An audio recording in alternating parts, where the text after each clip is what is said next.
So South Park did an episode about Disney in which they deconstructed the fact that every Disney movie has now flipped over into just being a woke festival of stupid. Rachel Zegler just hit her breaking point. And honestly, who can blame her? After months of dragging from the internet over Disney's live-action Snow White mess, South Park came in like a wrecking ball and roasted the entire thing to a crisp. And guess what? Rachel didn't find it funny. At all. Now, tell me exactly what it is you're afraid of. I keep having the same dream. Everywhere I look, people are being replaced. Okay, and who do you think is going to have you replaced? Them. The puppet masters. The last time I had the dream, I was walking down the school hallway. Butters.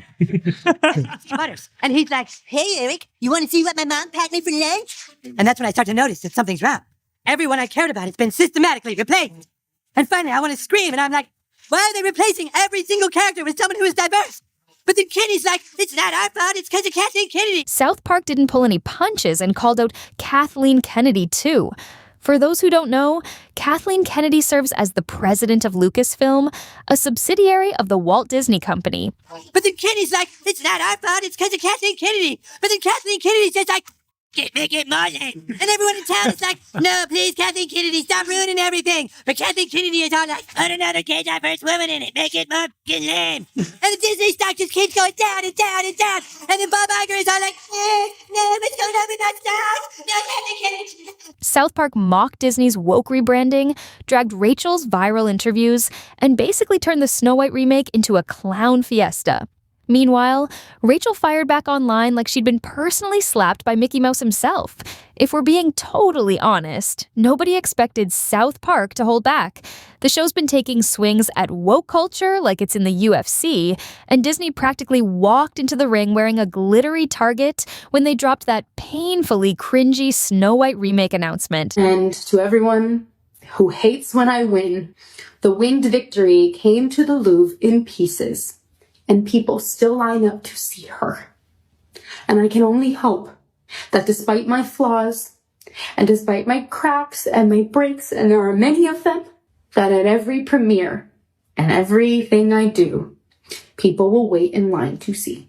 Now, sources, aka people who can't stop gossiping online, say Rachel isn't just annoyed, she's furious. And honestly, we kind of saw it coming. Between the backlash, the memes, and now South Park turning her into a punchline, it's been one long PR horror story. No, make it more lame. That is exactly what they're doing. And that is why we hate the diversity, equity, and inclusion casting and writing in movies. So, South Park dropped an episode called Into the Panderverse. And the title alone had more shade than a palm tree in Miami. You just knew it was about to be disrespectfully hilarious.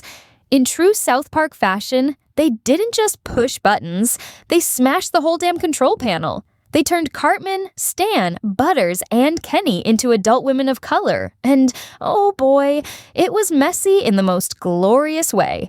It wasn't even subtle. It was a full-on drive-by at Disney's new habit of turning every classic into a social justice group project.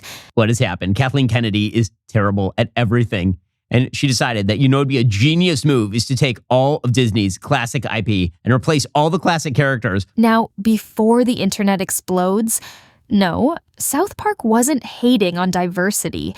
It was mocking how it's being used. Like, instead of writing new powerful characters for women and people of color, Disney's out here playing Swap a Princess, slapping some modern-day girl boss dialogue on 80-year-old fairy tales, and acting like it's revolutionary. And South Park said, okay, bet, let's show you how ridiculous it looks when you do it for the sake of hashtags instead of heart. The reason that we don't like it when Hollywood replaces every white guy with indigenous black lesbian pygmies is that is not how the world really works.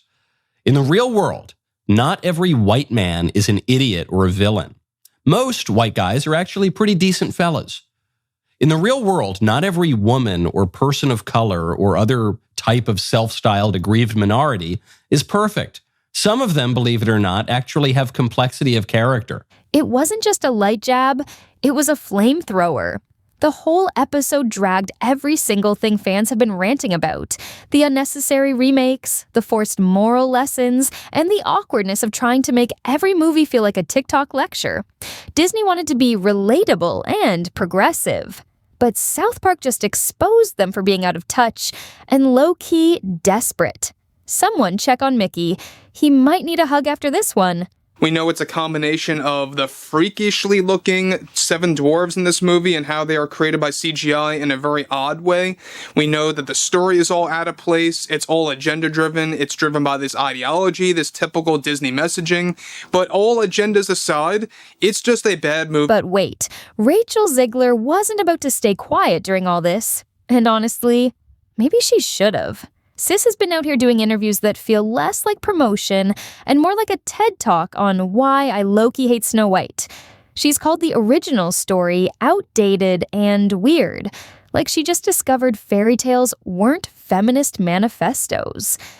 Newsflash, Rachel, it's Snow White, not The Handmaid's Tale.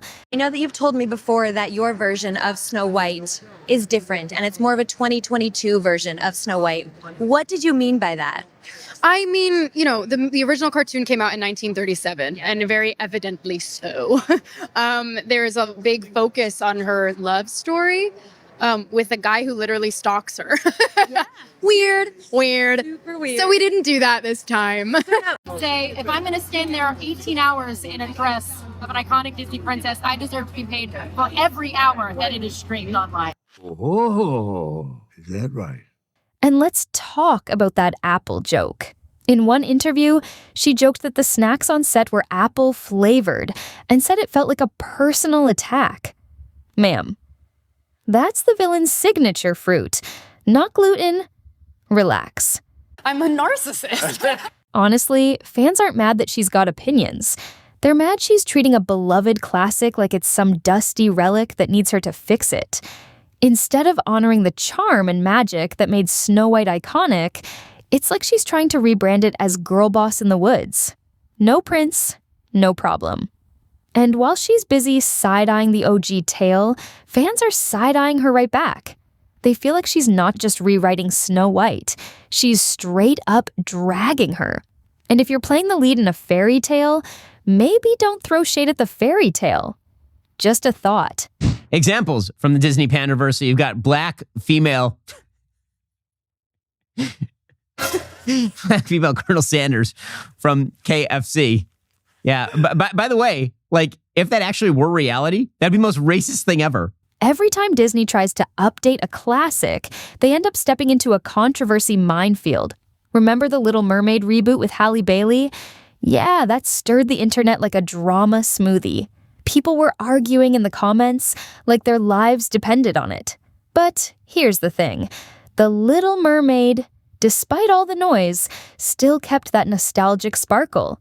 Same songs, same underwater romance, same fork as a hairbrush moment. Ariel still wanted to be part of that world, not part of a gender studies syllabus. Now, Snow White, that's a whole different beast. Fans are saying this version doesn't just tweak the story, it straight up bulldozes it. Maybe not destroy a classic from my childhood and put an actress in there that not only hates the plot and the storyline of the movie she's in, but also seemingly hates Snow White, the character herself. But she's gone on to talk about this film numerous times, how she once thought Snow White was creepy, she doesn't like the prince, she thinks she should get paid more because she has to wear that dress, she should get paid for streaming for every hour she has to wear the dress. I mean, talk about biting the hand that feeds you. Not only are you being casted in a classic film to remake it, but you don't seemingly like your own character. So she comes off as an insufferable, whiny And of course, South Park saw this chaos and said, yep, this is content. Their Panderverse episode didn't just poke fun, it body slammed the whole trend. They didn't drag Disney behind their backs, they did it in 4K, using their own characters as the example. And listen, South Park doesn't do subtle. They don't care if it hurts feelings, brands, or billion-dollar franchises. If you've got a corporate agenda dressed up in fairy wings, they'll tear it apart with sarcasm and a chainsaw. Sure, they shaded other studios too, but let's not kid ourselves. Disney was the guest of honor at this roast. Snow White's reboot has become the symbol of what happens when you forget the magic and chase clout instead. And South Park wasn't about to let Mickey Mouse sashay past that without catching a stray. So, what's the big takeaway from that South Park episode? It's pretty simple, really. Changing a character's race or gender in an old story doesn't actually make it diverse. It just makes it a lazy attempt at woke points. And no one's falling for it. Honestly, South Park has never been the place to dive deep into cultural or ethnic backgrounds, but Disney kind of invited them to roast their Snow White reboot with this whole diversity, equity, and inclusion angle. It's almost like they sent out an open invitation for South Park to drag them, and they were like, challenge accepted. It's pretty clear Disney isn't exactly loving South Park's little roasting session. Word on the street is that they're actually trying to smooth things over with the show's creators, probably to stop any more episodes like Panderverse from making it to air. And honestly, can you blame them? Disney's whole empire is built on carefully curating its oh-so-perfect public image, and South Park's brutally honest, no-holds-barred criticism is like a wrecking ball aimed straight at their shiny facade.